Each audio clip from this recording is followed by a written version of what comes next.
Yeah, the journey starts here with just a little bit of bonus content for the folks that are here live with us. Mhm. And I'm gonna let everybody know on Twitter because that's where all the cool people hang out. All the happy Oh, people are over yeah. there. Well, yeah. It depends on again. You find what you're looking for, right, John? That's very Uh, true. let's see what we find, and let's go live. Where is the fantasy football conventional wisdom most wrong on June 1st, 2021? That and more this week on the couch. John Daigle, NBC Sports. What player, what situation is the fantasy football community conventional wisdom most off about right now? Recency bias has taken Ezekiel Elliott's stock far too down. And Ooh, that's strictly based on last year. But if you look at the surrounding situations, and I'm sure we'll touch on the entire top tier as we move along here, but I am most confident in Elliott's situation because we can quickly answer what happened and just say, perhaps not again. COVID and perhaps COVID fog, since he did get it in the preseason, perhaps not again. Offensive linemen, Tyron Smith, Lyle Collins, Zach Martin missing a combined 36 games last year. Perhaps not again. And then, of course, Dak Prescott going down after the first month of the season. And that's what led, I assume, Zeke to averaging career lows in rushing yards and fantasy points per game. But just in trickling in Dak Prescott yet again to this offense, that is a career high 7.5 targets weekly that Zeke averaged in that first month. That just seems to be forgotten. Everyone continues banging the drum for Tony Pollard. And even though I do actually believe Tony Pollard might be the better player at this stage of his career, we know to think like organizations. And to the organization, that does not matter at all. And that's why Tony Pollard's one game for fantasy inside the top 35 just happened to be the one game Zeke missed for injury, which, by the way, was his first missed game for injury since his freshman year at Ohio State. He has proven to be an Iron Man where injuries just don't matter throughout his career. So I am still in on Zeke as a top 5 guy, especially when everyone around him has question marks. when you say top five, so um, there's McCaffrey and Cook. We can argue one, two, two. Some people might put Cook ahead of McCaffrey, whatever. And then there's Alvin Kamara, top five. Yes, but again, the Okay, question mark is, of course, I think it was 14% target share from Taysom Hill, and 3 of right, those 4 games, his targets were absolutely useless. And right, plus, Jameis Winston, like, is he going to check down because he did not with the Bucs? So, lots to think absolutely, about there. absolutely. Derrick Henry, top five. Derrick Henry top 5, but 827 total touches the past 2 years when you include the postseason. And if there's one player who is an outlier, an anomaly, it's probably him. But again, we have to think about that, especially with the change in OC as the next door neighbor's dog go crazy, Yeah, because Henry may not be featured again this year. Maybe they're just in an inefficient offense, and that leads them to hammering AJ Brown every single week. yeah. I sometimes I understand some Son of Sam. I working from home from a long time ago, like 15 years. The next door neighbor's dog can always communicate their sense of being disturbed. But what's not disturbing to you is Ezekiel Elliott. So would you take Elliott over Henry, or would you take Elliott over Kamara? I mean, when you say top five, like he's in the mix with Saquon Barkley. So this is the way I believe the direction is going. So the Okay, good thing about best ball drafts right now is that you do not have to take Elliott top 5. I recall taking him at number 5 overall because I was sitting there in an early draft. I believe it was pre NFL draft, hmm, and Keymaster, gateholder of FFPC ADP Fantasy Mojo, actually reached out to me on Twitter and said, "Hey, I love the draft so far, but you don't got to do that because recency bias is letting Zeke trickle into the beginning of the second round." And he showed me proof. And I was amazed. I was like, oh, yeah, I guess I was trying to think way too far ahead. So right now, you can get in drafts, wait till the end of the first round, and still get him as an RB1 sometimes, even if you go Tyreek Hill or Stephon Diggs at the end of the first round to start your drafts. But I believe the ADP will catch up because there are a lot of very smart people beyond me who are also saying we are factoring in last year far too much. yeah. No, I understand. So if I'm reading between the lines here, we're talking best ball, and that's what's happening right now. That's what's shaking. You hope you draw a draft spot like 8 or 9 or 10 and get Zeke because you're getting top five value. But maybe not so aggressive to take Zeke at 4 or 5 over some of those guys. And then look, I want to express my ambivalence about Zeke, because I was just talking about this, I don't know, with a few people, Pat Thorman, among others. Mm-hmm. And I'm squishy about this kind of stuff, right? And the most prominent thing in the Pollard Zeke picture to me is feeling like at the end of the season, Zeke's arrow was pointing down and Pollard was pointing up, right? You can feel those inflection points. Now, is it a year away? Is it 2 years away? Is it 3 months away? It's coming. You feel it coming, right, John? I do feel it's going to flip. At some point, it's going to flip, right? The thing is, though, in 2 years, Pollard's contract's up. And right, is that a guy like they second contract guy? Yeah, contract guy. Yeah, or do they just waste the contract? Because I'm not putting that past the organization either. Right. And after 2022 is when Zeke is probably out the door too. And let me say this, in conjunction with that feeling that this is going to flip at some point, was the 5th day of the league year, I think, John, whenever Zeke's 2022 money became fully guaranteed. Mm-hmm. And it was just noted. There was a little pause. There was maybe a 0.1% chance that they were going to cut Zeke or do something like minuscule, but people noted it. They're like, well, here we go. Another big running back second contract just got bigger. And understanding that at some point in these second running back contracts, the team regrets doing it. Now, the Cowboys, Jerry Jones, may be tougher to project rational coaching here. But anyway, to me, that frames this discussion. But certainly the whole Dallas offense, right? Zeke coming back. If the offensive line can just stay healthy, they can really, really outmaneuver, outflank their opposition. The games with Zeke and Dak last year, like you said, Zeke was scoring well in those games, getting a ton of passes. Now, some of those games, they were down like 26-7 in the first half. So they were weird games. And there was also a game, I think he got peppered with passes at the end of a game as they were frantically trying to come back. But the defense is being rebuilt again with Dan Quinn and all his goods from the draft. So you could see them getting into a lot of games like that again. So you want to be in on the Dallas offense, right? Like, I still think at this point in the process, John, I just am thinking in terms of offenses that I want to be on, on best ball teams. Absolutely. That's exactly where I'm at. Right now, when I'm nitpicking, I use both tiers, but also it comes down to, is this offense going to score a lot of points? And for Dallas, I understand it probably won't go beyond 1 month. They won't leak into and be sustainable production. But Dak did average 50 pass attempts per game, due in part while he was healthy last year because the defense was so poor. And this year's draft, to your point, did have Dan Quinn's fingerprints all over it. Like, they drafted the only 2 corners in the entire draft who were over 6'4". Right. He wanted the lengthy, tall guys, and 8 of their 11 picks were on defense. So they tried, but I still believe that this is not a good unit they're rushing out, which tells me they're going to continue passing the ball a ton, which also is good for Zeke. Amari Cooper, of course, led in target share in that first month. CeeDee Lamb led in end zone targets. He actually only played 58% of the team snaps from week 7 on. He was getting trickled in and out of the lineup with Cedric Wilson, and I wouldn't expect that to happen if the team was competitive and healthy throughout the year. So that's why I'm going back to CeeDee Lamb as a potential low-end wide receiver 1 as well. And then Michael Gallup, of course, has the types of targets with a 16 average depth of target that no one likes to chase. But the downside should also be considered with the upside of what he offers. And he was a wide receiver 1 in 1 of those 4 games. And if you're telling me I get a wide receiver 1 in Gallup's range, who you draft as a wide receiver 4 or 5 once a month for best ball, that's amazing. So I'm in on all the guys. Yeah. Well, in these offenses too, why not invest just in the cheaper parts, right? Michael Gallup comes to mind. You got Cooper, Lamb, 3rd, 4th round. Gallup still there, like in the 8th round. And Gallup is going to still contribute 4, 5, 6 big games. I mean, he's a player, he's a baller, and Dak Prescott knows that.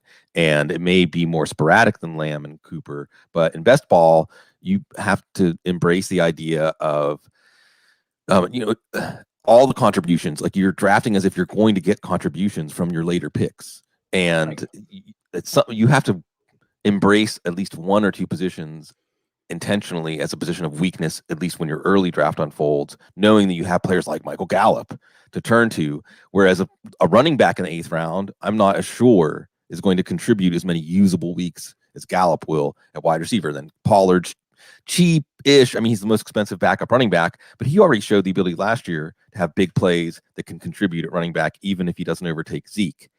And, we'll see. But so he's got both the league winning upside. And look, the thing about Zeke, you mentioned, he's a proven workhorse, but he also is a running back that has been ridden pretty hard, through his 20s. And sometimes that can catch up like a rubber band springing back like all at once. And that's, again, like last year at the end of the year, I remember projecting that week, John, and thinking, well, Zeke, he's not going to miss the game. And then he missed the game. Mm-hmm. And Pollard showed what Pollard showed. And you're thinking like, okay, they didn't just turn back to Pollard after that, but everybody saw what happened. And then you have Blake Jarwin. Blake Jarwin's one of my favorites. Like it just doesn't make any sense to me, John. It doesn't make any sense to me. Blake Jarwin draft. Dalton Schultz was, I think everyone asked whether it's going to be Dalton Schultz or Blake Jarwin. That's the issue. But Dalton Schultz was more like, and this is, I know this is a knock I'm using it as. It shouldn't be considered negative because Jason Witten is a first ballot Hall of Famer. But Dalton Schultz's explosiveness was like the last 5 years of Jason Witten's career where he was a pontoon boat. He'd catch the ball and fall over because he couldn't move at all. Whereas Blake Jarwin is still, assuming he comes back healthy from that torn ACL, so spry. That's what he is. He's a field stretcher. And remember, they gave him a 4-year extension, I believe it was, before they saw him play as a full-time player because they believe in him like that. And it's right there. Go ahead. You had mentioned, by the way, cheaper targets. This is something Mike Leone has talked about as well. A lot of the sharper guys in the industry seem to be on the Bengals offense. And the way I love approaching the Bengals offense, well, for starters, for everyone who hasn't been diving in yet, in Joe Burrow's 10 games, the Bengals averaged a league high in pass attempts and dropbacks per game. They are a passing first team. But for the Bengals, it's fun because you don't have to reach for Jamar Chase, even though I do believe he has the alpha archetype to lead the team in targets. You can wait on Tyler Boyd and T. Higgins because, like Gallup, Higgins is going to offer splash outings every month. That's just the type of player he is and was in college as well. And so I've just been taking the cheaper portions of the Bengals offense with Joe Burrow and calling it a day. Yeah. 28.4, John. They averaged 28.4 wide receiver targets in Burrow's games. That means that all three of those guys. Oh, no, not here. Here's speaking of wild animals. She sensed it. Yeah, it's funny. Matt Waldman's cat used to always attack Zook, may he rest in peace. And when we were talking about quarterbacks that folded under pressure, like he could just sense he was coming in for it. It was like an indicator to him. Cincinnati offense can fill up all three cups, right? Again, this is one of those things that I preach. Don't assume something won't happen because it hasn't happened, right? Right. Kyle Pitts. Anyway, 28 targets a game to wide receivers means everyone's cup can get full. And like you said, with Higgins, and Higgins is a little more expensive than Gallup, but he's probably a player with a higher ceiling than a Gallup. Tyler Boyd sticks out. I mean, Tyler Boyd could be like a sort of Keenan Allen-esque in this offense, just hoovering up. And then there's Chase. And I don't think it's crazy to be too optimistic about Chase, like taking him. I don't necessarily take him ahead of, I don't know, Amari Cooper or, somebody who's already shown that ability to be at the very top of the position.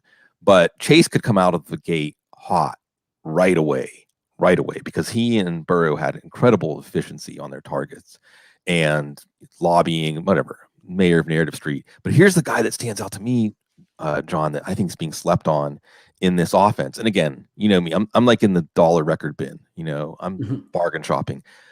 Samaje Perine. I feel like just he's been completely overlooked because on one hand, you have Joe Mixon. Now Mixon's falling early second. It's all right, right? If you take like Dick Chubb in the first round and then Mixon in the second, at least you've kind of fortified that if Mixon misses games, then you at least got a solid running back one ahead of him. So there's some injury skepticism about Mixon, although his talent, he's only 24. And this offense really, you want to imagine great things for Mixon, right? I mean, you want to imagine this peak season where he has 15 or to 20 total touchdowns and over 1,500 total yards, and Zach Taylor uses him like the way that Todd Gurley was using the passing game and peak Todd Gurley, and it all comes together. But in the back of your mind, you know that Mixon is a guy that hasn't really shown us yet. I mean, here's Joe Mixon in fantasy football world. He has great games in December, but it doesn't matter because your team missed the playoffs because he wasn't really producing for you during the season. And if Mixon fails, if he blows out a tire like he did last year, it's Samaje Perine. And he looked solid last year, as good as Giovanni Bernard, who's later on in his career, but as good, as productive or efficient. And they give him like 700,000 guaranteed. The point is, they're like, you're our guy. We can cut Bernard and make him take a pay cut, and he doesn't take it. We're fine with you, knowing that Joe Mixon misses games. I don't even think he's on the radar. I think he might even go undrafted in our MFL. I'm putting him. Maybe I'll take him in the last round because of this speech in our MFL 10 of death. Any thoughts? Is this just a rant that shows I'm getting old? Well, no, as you know, the news, especially at this time, is much louder in the ethos. Like, there's not much going on, and so when any player makes a rumbling, everyone takes notice. And so that's why everyone is leaning towards Chris Evans right now, the rookie, all because he was at rookie minicamp and Samaje Perine was not around. Thus, Evans was the one getting mentioned. But they did re-sign, like you said, Perine, even though they are the same regime that drafted Travion Williams. And so I would think that speaks volumes for Perine. And again, Mixon, of course, led the league in touches by running back, actually, through the first 6 games he was healthy for. And in those last 3 games, when they finally cut Gio out of the picture, he averaged 27.5 touches. But overall, if something happens, and that seems to be the highlight of Mixon's career, are variables. There's just something always happening. Then it would be Perine, because they have shown that's who they entrust. And if we have Burrow under center, also continuing to pass to everyone, including his running back, Perine, yes, will reap the rewards of that offense. Yeah, he's set up. And at one time we liked him. Remember, it was Perine or Hunt in the late first round of rookie drafts. I forgot about that, yeah. Perine versus Hunt. So I'll tell you someone else. I'll take the wheel here and steer to someone else, John, that I think is just getting disrespected. I feel like Chris Carson should be in that group with Mixon and Eckler and Chubb and the first, early second. He's back, and okay, Rashad Penny, whatever. I mean, he's going to be the guy in this offense, and I think it's going to be here's just another overall narrative that I think is being slept on. I brought this up last week on our live show. The Seahawks gave Russell Wilson what he wanted. He won. That actually happened, right? Like, there was the Russell Wilson story at the beginning of the offseason. Ooh, is he going to trade to Chicago or whatever? And then it just kind of goes away. When there's the Deshaun Watson story, the Aaron Rodgers story, other things overshadow it. We haven't properly gone back and noted that they drafted a wide receiver in the second. They traded for Gabe Jackson, and they hired a passing game coordinator from the Rams to run the offense. And it's going to be a good offense again. It's going to be productive offense. Chris Carson, to that point, Russell Wilson was the one championing him in the back. Like, they re-signed Chris Carson because Russell Wilson wanted Chris Carson back. Yeah. So it all lines up. So what's interesting about Carson in that tier this year, I think the most fun, and I usually don't like talking about nitpicking the rankings because if we spend too much time talking about the RB10 or RB11, we are wasting the finite years of our lives because we're never going to get the fractional differences right. Having said that, the RB6, 7 through 15 this year is fun because 15 can jump up to 6 with ease. If you are trying to rank Najee Harris, Antonio Gibson, Joe Mixon, Jonathan Taylor, Cam Akers, the list goes on and on. Like, those guys, they are in a big jumble that you have to get right, essentially, because you have your pick first among that entire litter. But after that is the next tier, the Chris Carson, Mike Davis, Myles Gaskin, DeAndre Swift, Miles Sanders, that tier. And to me, Carson is in front of all of those because while the other guys have questions, Carson got big money off the free agent market to return to a playbook he already knows. Also a team who fired their OC because they were passing too much. And remember, when Carson returned from injury, he was the workhorse. He handled 71% of the team's backfield carries from that point on. And then they just denied extending that fifth-year option for Rashad Penny. So that doesn't really tell me they're going to use him more. Maybe they still trickle him in, but they've even shown they don't mind healthy scratching him when times come at the beginning of the year. So I just think Carson is sneakily a workhorse that everyone needs to be higher on. Yeah. I mean, he's going to be a focal point of a good offense, and we know he's a good player. Yes. So what else is there really to analyze there? And you mentioned that flat tier from 6 to 15 at running back. And then some of the other guys who are settling down at the bottom of that tier. Because I remember early on, John, looking at running back outlooks for this year in fantasy and thinking like, wow, like I can get to 20, 21, 22 and still imagine some pretty good things for these running backs, which isn't usually how it is. So that's something you take advantage of. And it's a reason to maybe consider, I find myself going to the shelter of Travis Kelce in the first round, although I like Kyle Pitts.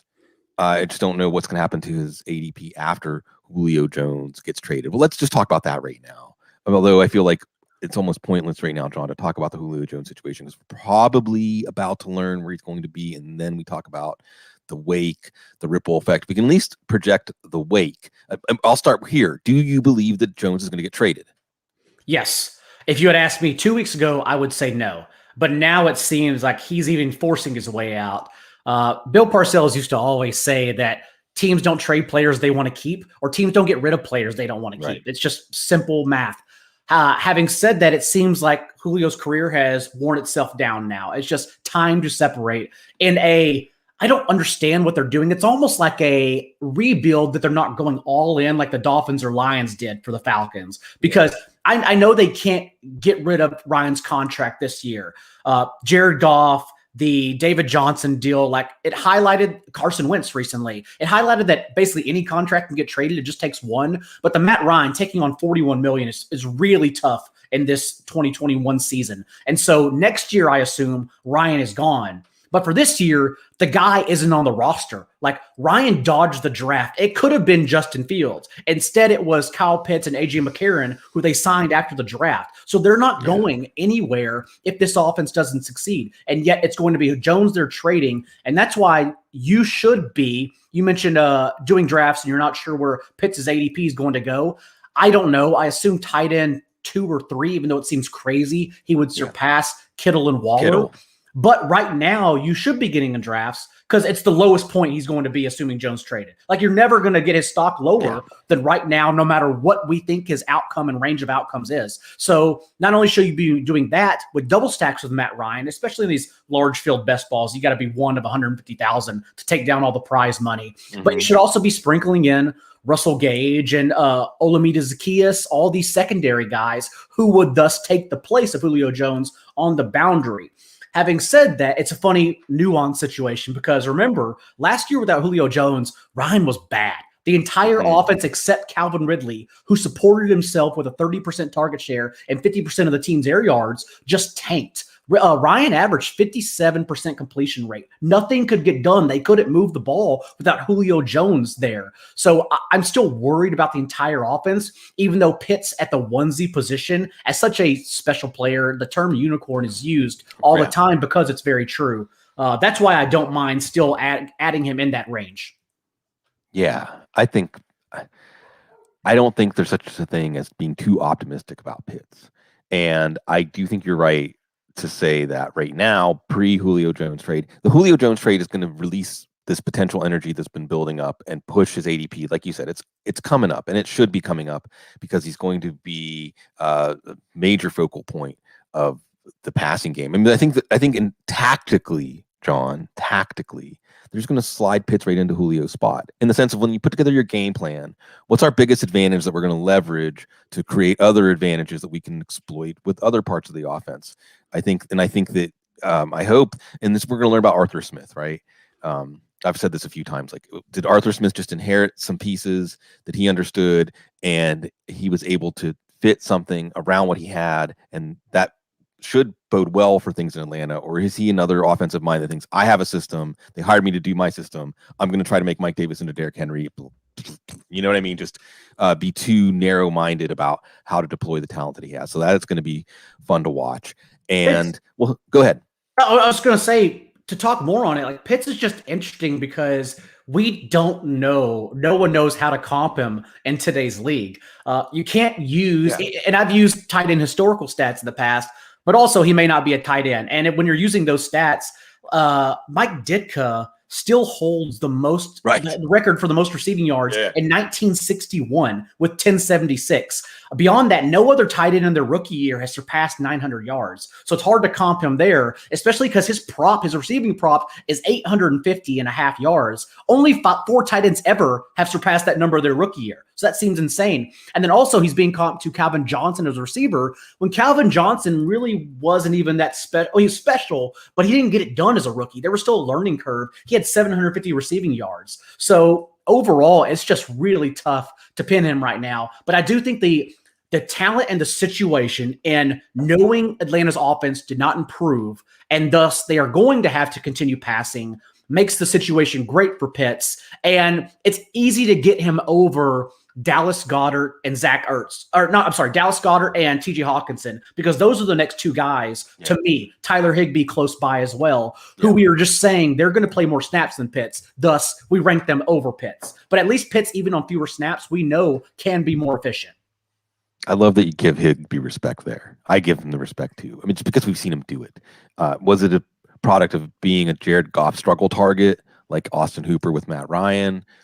It's possible, but from what I can see, Higbee can play, and maybe Stafford won't lean on him in the same way that Goff did in that stretch.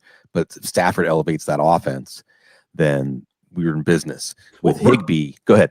No, I was saying we're just trying to get ahead though. That's the point right now. Drafts have become, as you noticed, I'm sure, they're too sharp now. Everyone knows what they're doing. So there is no more edge in waiting. We have to be proactive. Thus, Gerald Everett leaving tells me Tyler Higbee's going to the field every snap.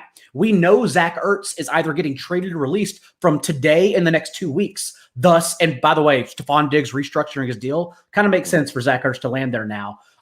Thus, we have to treat Goddard as if he's an every down player now.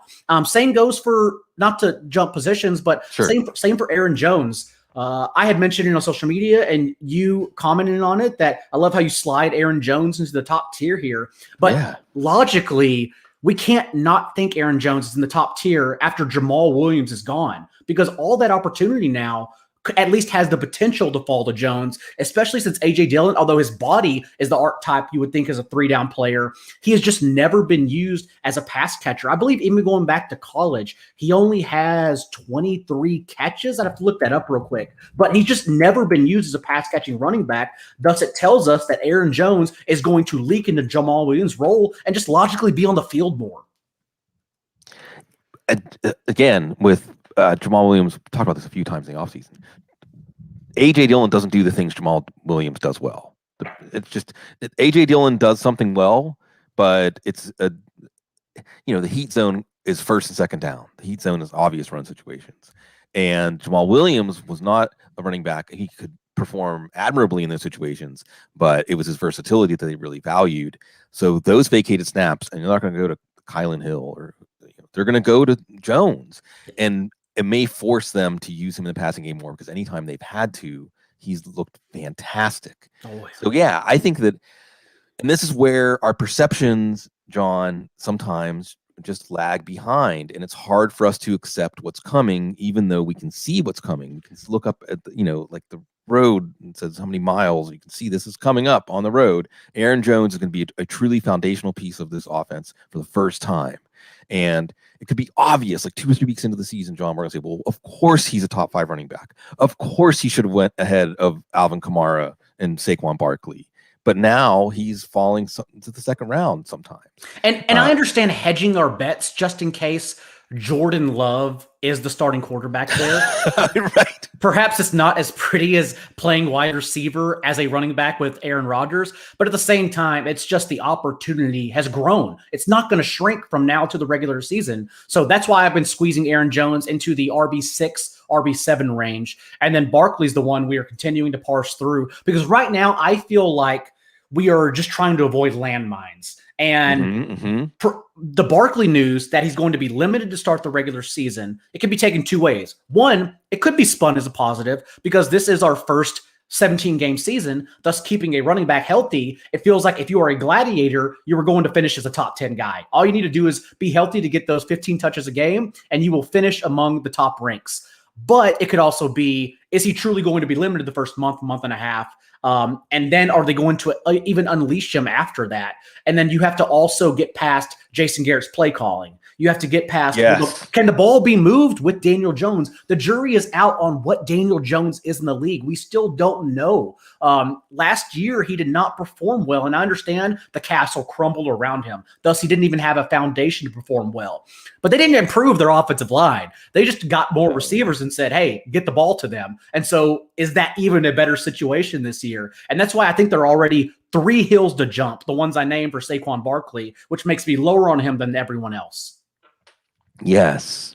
It's really easy. Sometimes, again, talking about at the offense level, John, it's really easy to say, I don't see this offense producing overachievers, or to put it affirmatively, this offense is going to likely produce underachievers.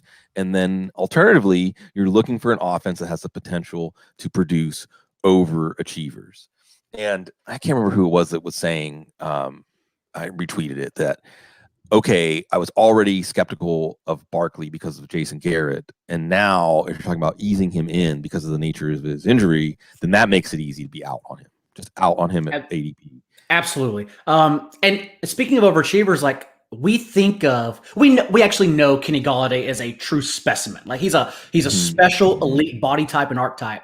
Having said that, there's a reason why he never commanded over a 23% target share from Matthew Stafford and the Lions. It's because his targets also are very volatile. And so to think that that is suddenly a 1,500-yard, 14-touchdown player from Daniel Jones in that slow-paced offense, that to me is a wild thought. So that's also why I've been somewhat fading Gallaudet. Just like you said, the offenses. We're looking at offenses right now. Yes.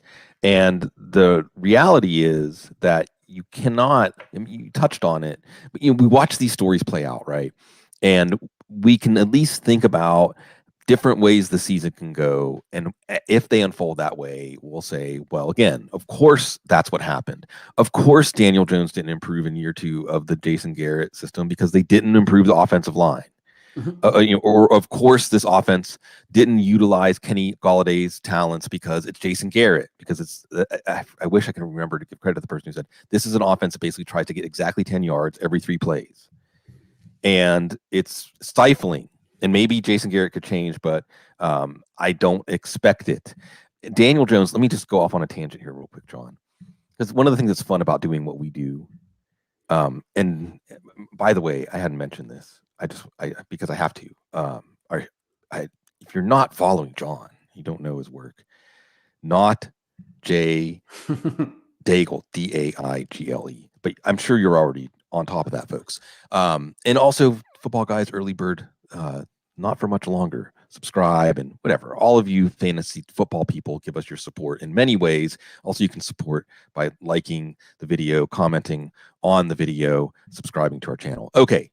Business aside, one of the fun things about our job is that you can just go off on tangents, right? I mean, you can be researching something or inquiring into a question, and then it just takes you down a rabbit hole to something else. And I ended up looking at red zone touchdown conversion rate.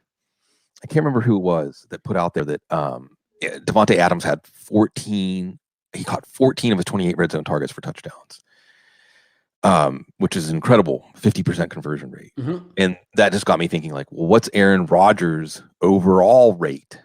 And it was actually the 40s, but if you took Adams out, it was still like 37.5, which would still put him very high.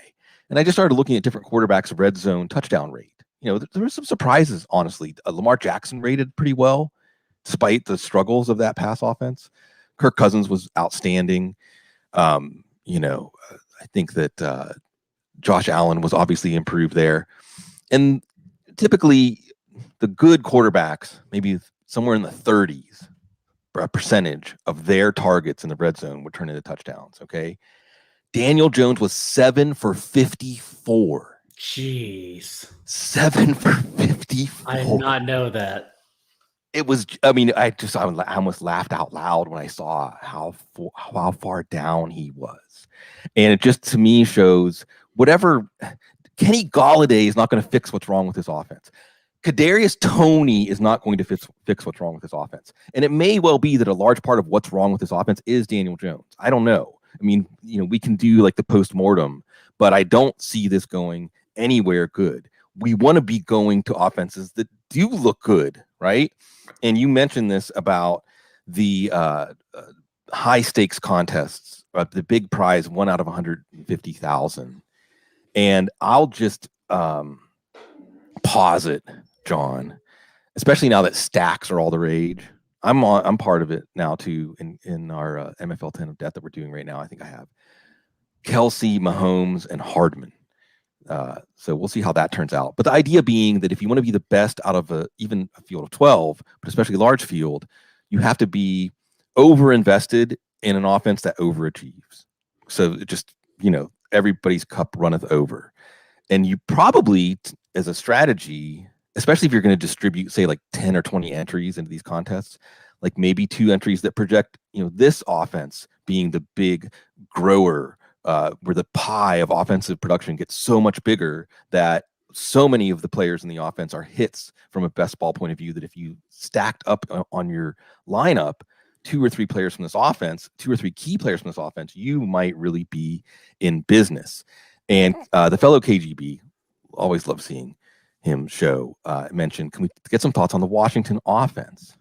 And just as an exercise at this time of year, I'm just always thinking about what are the offenses that have a chance to make a big leap forward? But what are offenses that have some things in place that indicate that maybe they might be a lot better than the last time we saw them? And boy, is Washington one of those offenses.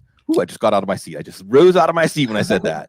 Because Ryan Fitzpatrick, man. Because he's not just one of the most fun quarterbacks in the history of the NFL to watch for many reasons, but he puts nitro in the tank of the fantasy fortunes of the players that he's around. And here he is in Washington when they had the worst quarterback play in the league last year, right? That's undisputed. Yes. They had the worst quarterback play in the league. So it's going to get better. We just don't know how much better. Now they're messing around with the Charles Leno and Morgan Moses and, offensive line. Fitzpatrick is kind of equipped to deal with that. He's playing in front of youngsters and like a piecemeal line in Miami last year and did pretty well.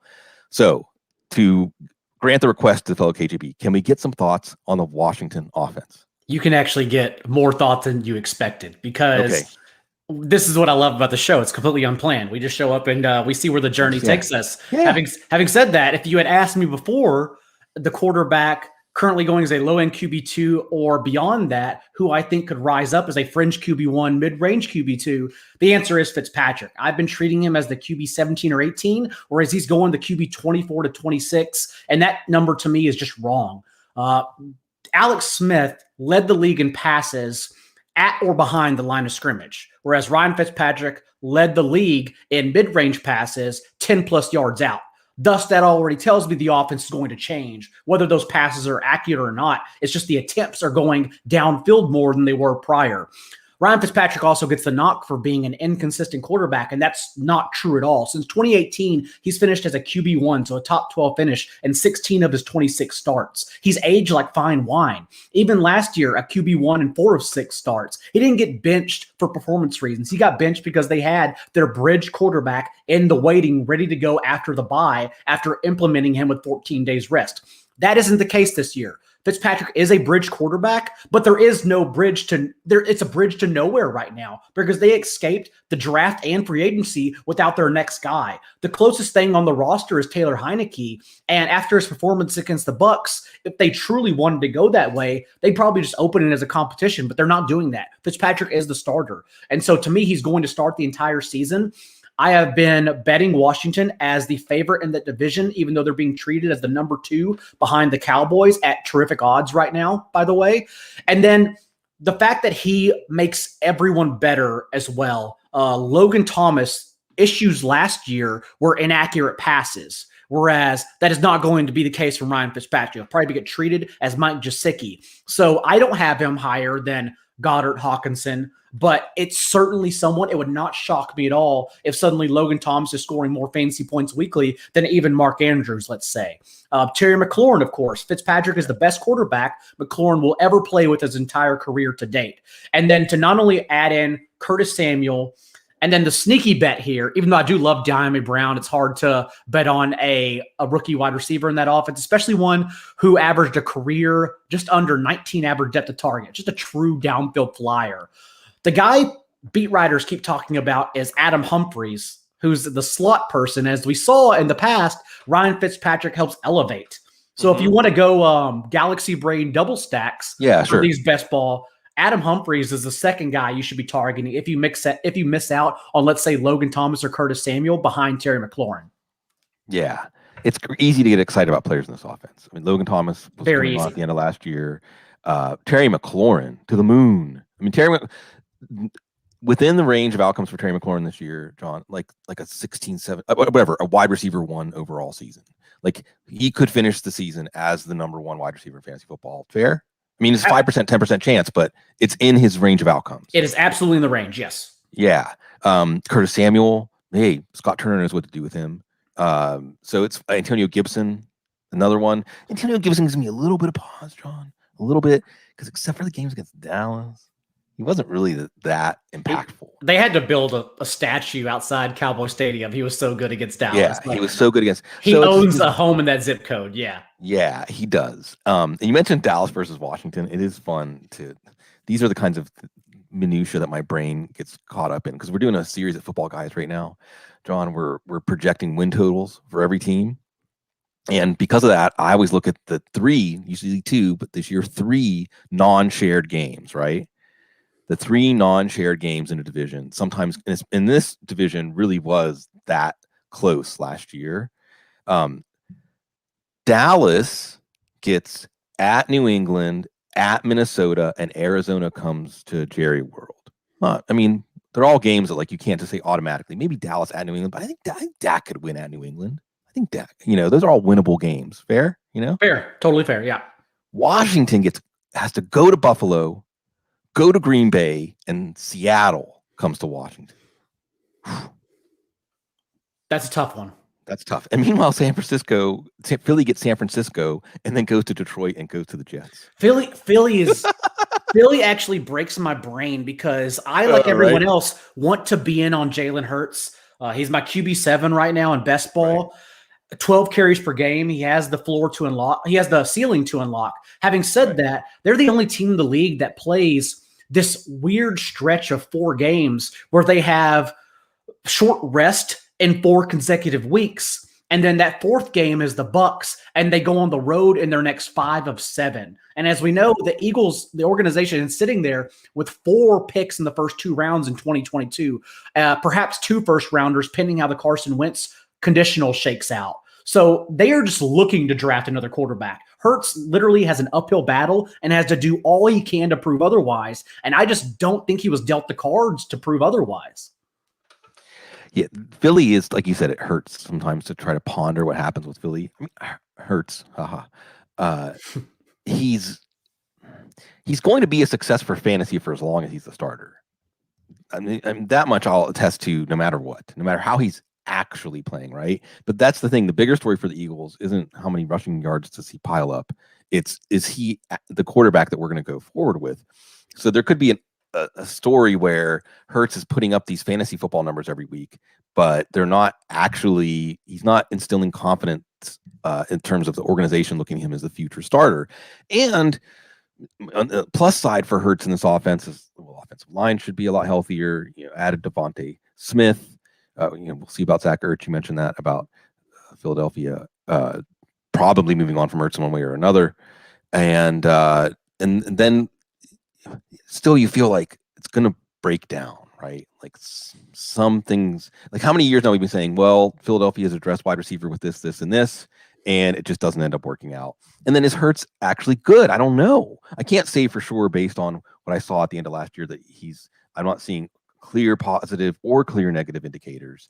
All of these things make projecting the Philadelphia offense difficult. But for fantasy, I think it's pretty easy to say that Hurts, even if he's a successful passer in terms of efficiency, isn't really going to create a fantasy overachiever. Maybe Devontae Smith has a chance just because he could be like, if he was leaning on Greg Ward last year, then Devontae Smith can get Greg Ward high percentage targets and do a lot more with them than Greg Ward does. But I'm not rushing out to get Devontae Smith. Okay, look, we got like 5 minutes and then we'll go off the rails, John. Okay. So I'm going to do kind of like a lightning round thing. Okay. Where I just get like your reactions in the moment, because we talked about Washington. So, again, you want to try to win the 1 out of 150,000, like going into a draft with a plan of taking McLaurin, Gibson, and Fitzpatrick, or McLaurin, Thomas, and Fitzpatrick, or Samuel. McLaurin's got to be, and I think Fitzpatrick and McLaurin have to be part of the plan. And then even going one step further, that this offense is going to experience great growth, right? And look, another good old blue chip thing is just to pay the prices for the premium offense. We already mentioned Dallas. Would you agree that Kansas City is a premium offense? Correct. Tampa Bay, premium offense? Premium, but they're still falling somewhat. So they're third. They're third. Also, Antonio Brown was a wide receiver 1 and three of the 8 games he played, I believe it was. Just to show up and spike that among Chris Godwin and Mike Evans, he needs to be drafted higher. Yeah. That's a 3 picture. It's a 3 wide receiver picture. Like we talked about Dallas, we talked about Cincinnati. That's a 3 wide receiver picture also. And the funny thing there is if Tyler Johnson or Scotty Miller got consistent opportunity, they would be fantasy relevant. That's Absolutely. What I mean by say it's a premium offense. It's a premium offense. We got 2 potentially fantasy relevant tight ends, 3 running backs on our radar. Okay. So that's like the, Park Place boardwalk of the offenses. But what we want is to find offenses that are going to be a lot better than they were last year. So give me a quick reaction when I toss these out to you and say, are they going to be a lot better than we saw last year? Okay. New England. Better, but slow. Miami. Much better. Baltimore. Much better. I would think Baltimore post-COVID list from Cowboys game on, and not all the injuries they had to fight off prior to that. So get Lamar Jackson. Lamar Jackson get some Lamar Jackson teams. Lamar Jackson, I don't know if you pick it, or Lamar Jackson and J.K. Dobbins, because Dobbins could approach it. Look, Nick Chubb can do it in the role Dobbins is going to have. It just has to be a good offense. On that note, Cleveland. Much better. I think they could lead the regular season in wins. Yeah. Get the Cleveland defense in your best ball leagues that score defenses. Get the Cleveland defense. Yeah, and Chubb. You just feel so good taking Chubb at the end of the first or second round. It's like, in the postseason, Chubb had 9 targets to Kareem Hunt's 2. Like the ceiling is higher than we even think, and the ceiling is really high. I have Odell Beckham on way too many teams right now. He led the team in every category last year, just averaged 14.5 fantasy points per game. But every category he was healthy for, he led. Yeah. It's fun. It's a fun story being a Steelers fan. LA Rams. Much better. Matthew Stafford, dark horse MVP. Arizona. Remember, Kyler Murray averaged 29 fantasy points per game through the first 10 games of the season, I believe. He went to Seattle. He hurt his shoulder, averaged 18 the rest of the way because he was scared to run. I think we get back to their first 10-game offense, and Rondale Moore is the perfect player to scheme fit. They couldn't have drawn that up better. Yeah. And Rodney Hudson. They got Rodney Hudson. Oh, yeah. One of the best centers in the game.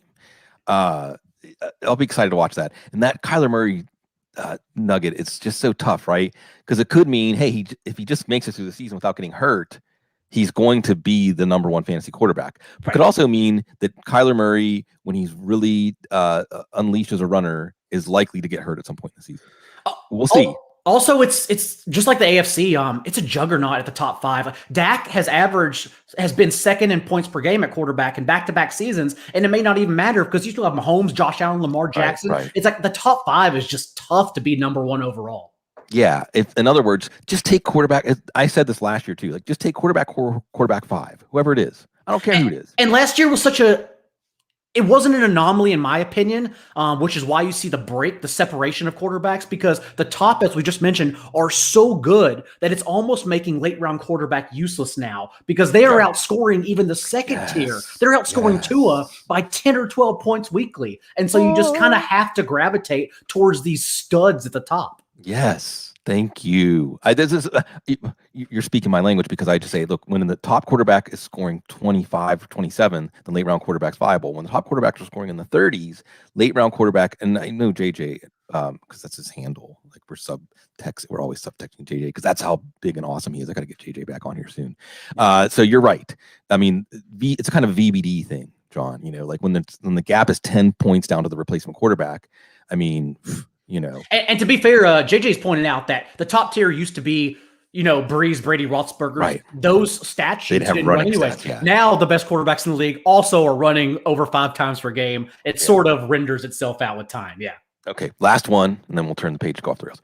San Francisco. Much better. The question will still be how many games Trey Lance starts. They have their bye in week 6. I'm not sure if they're going to try to implement it them. Also, if Cam Newton doesn't perform well in camp or just perhaps gets outplayed in the preseason, it is not wild to think they cut him and then they get Garoppolo to back up Mac Jones. Yeah, I feel like there's a lot more possibilities. There's outs where Garoppolo gets dealt. The Sam Bradford type trade. I mean, there's ways that it could happen, and I'm so excited to see Trey Lance run this offense. I'm so excited. Thank you, football gods. I just want to know what his ceiling is under Kyle Shanahan in the NFL. We've seen it 1 year, and he was Michael Vick. Yeah, Robert Griffin III. Man. I know. I just feel this warm sensation come over. I can't wait to see it. Okay. Let's go. Let's just go off right there. The world is thawing out now. It's in New Orleans. It's just remarkable. It's remarkable. The party buses are back. And so, what are you excited to be part of again, John? I'm excited to meet with friends again. Group events. We have these fantasy conferences coming up in August. A few drafts here and there. The Kings Classic in Canton. Perhaps the flex leagues that Jake Sealy at the Athletic runs. I'm excited just to see everyone again because, in this industry, we go into our caves and then we don't come out. We see each other like on shows like this, but then we don't see each other until the end of the year and we're just ready to release. And we didn't get to do that at all last year. So I'm actually just really excited to see friends again, honestly. Yeah, I hear that. I don't know how you are. Like, I'm a social butterfly. I'm an extrovert. I have to recharge on my own for like a few hours. But when I'm out, like I just love talking and meeting to people. Love it. Oh yeah. I mean, when I was in college, John, I used to like to do my rounds and I would visit all these different people, different houses. Like some nights I would spend a few hours at one house. Maybe the next Monday I might spend a few hours. And they usually were houses with like 7 bedrooms or like upstairs. Some people were like hanging out watching a movie. Maybe like on the first floor, there were some people in like a marathon Monopoly game. Down in the basement, there were some people like hanging out and jamming, band practicing or something like that. And it was like you said, it recharged you. We recharge each other. And then also, like you said, our job, I said so many times, I think Bob Harris might have said this first, that like we were the original social distancers. So we all were doing that. We were prepared for it. Yeah. And I'm not going to be at those events. However, I'm down in New Orleans. So I'm just like, I'm your man in New Orleans. I'm going to come see you, by the way. Do you know, I didn't know, I don't know if we should go into full detail here, but like, are you aware of like what is going on in my life right now? Oh no, please. If you feel compelled, please share. See, I don't want to make people overshare. Share. We're here to share. Well, it's just I only want to share because it's something you personally would enjoy. And everyone knows now that it's out. Like, because I just went on with the guys that established the run, Adam Levitan, Evan Silva, of course, the GOATs. And we talked about it because they think it's great, but also hilarious that not only during the pandemic. So that started, I was in Connecticut, NBC Studios, right? And then we went into hard lockdown, and I don't have friends or family in Connecticut. I moved there for my career just to walk to studios. And so I couldn't go anywhere. And thus, like a lot of people have talked about or may be vulnerable about, like I was in mental despair. It was awful. So much so, like honestly like vomiting from alcohol like at 4 p.m. It was bad news. And so I had to get out. I had to escape. And so I moved everything. Once I realized we weren't going back into studios, I moved everything to a storage unit in Connecticut and took off around the country. At that time last year, it was around June. I stopped in Chicago to see Silva and ended up, as everyone probably knows now, living and working with him for 6 months. I just lived upstairs. He lived downstairs, and we worked together all season long. And then since that time, since I left this place in December, I've actually just been driving around the country, staying at Airbnbs, like in different mountain areas, wherever I have internet connection at, wherever I can record a show from, just working from home. And so that's what's happening right now. Matt Kelly compared it to Travels with Charlie, just in the fantasy football world. And so like, that's what I'm doing right now. I still just have my box of possessions and a backpack of clothes, and I'm literally just driving around the entire country. So I say that to say I will eventually be in New Orleans, and then I will absolutely reach out to see you, because I'm gonna have to settle by July. When football season starts up camp again, that's when we don't have any free time. So I'm looking at 2 months, I'll settle. But for now, I'm still going to continue driving around the country, just visiting places. You're living the dream, man. You're living the dream. For at least one more month. When I was a kid, I remember two of the jobs I wanted to be, like, you change it a lot when you're a kid, right? One was a trucker or an airline pilot. And then I found out my eyes weren't great. So I started thinking more about trucker. But anyway, because to me, the idea of being itinerant and traveling a lot, that's why I Fish Tour just resonated with me whenever I found out there was such a thing of doing that. And just like, while you're here in your one life on earth, like, see what's out there, and experience life. And that includes people, and it's great too. And I love the picture. The whole picture of you and Evan living together was like a I don't want to say a reality show, because that feels like I'm reducing it down to something. My brain, you can tell that I've overloaded on pop culture throughout my life, because I always compare everything back to something I saw on a screen. Anyway, it's great because, again, it shows, for all the things on the internet that are negative, or ways that it affects people's lives negatively, like, if you have positive intent, it can create positive outcomes. And it's also fun. Just to surround yourself, as I'm sure you just surround yourself with good and better company, and that's what Silva was like. To also be around someone who's grinding into the late into the night. It just rubs off on you. Then you make each other better. And honestly, like, the funny part is, people don't realize this. There were times where I didn't see him until like 7 p.m. Like, we just didn't see each other because we were busy in our own rooms. And then we'd come out and meet up for dinner or a basketball game. And then from that point on, we just talk and bounce ideas off one another. I feel like I made up accidentally, as he poached from me, like 5% of the matchups column this year was just my wild ideas over dirty martinis, yelling at him about something.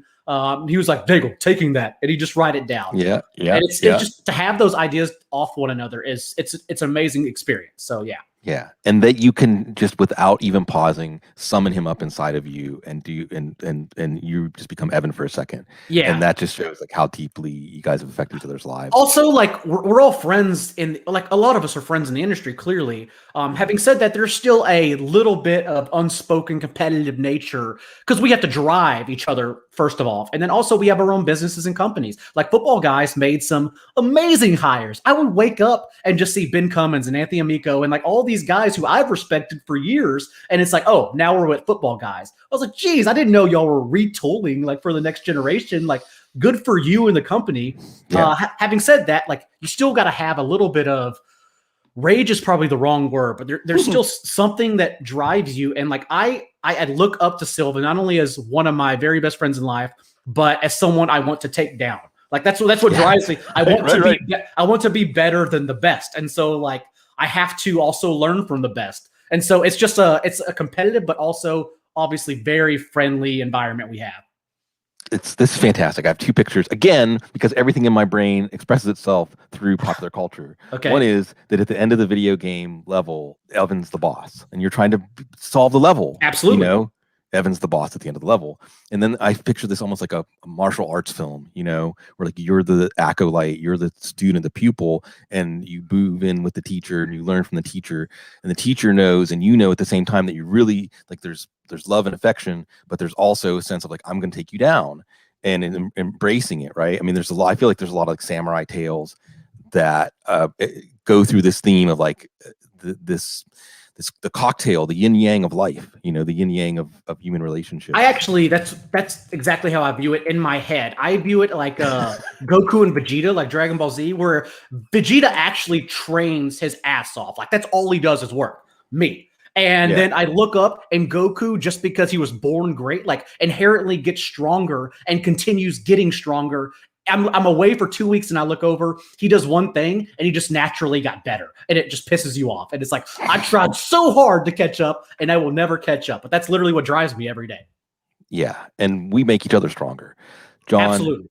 Daigle, NBC Sports. Thank you, folks, for joining us on the couch. Enjoy your summer. Summertime's here. It's the Roaring 20s.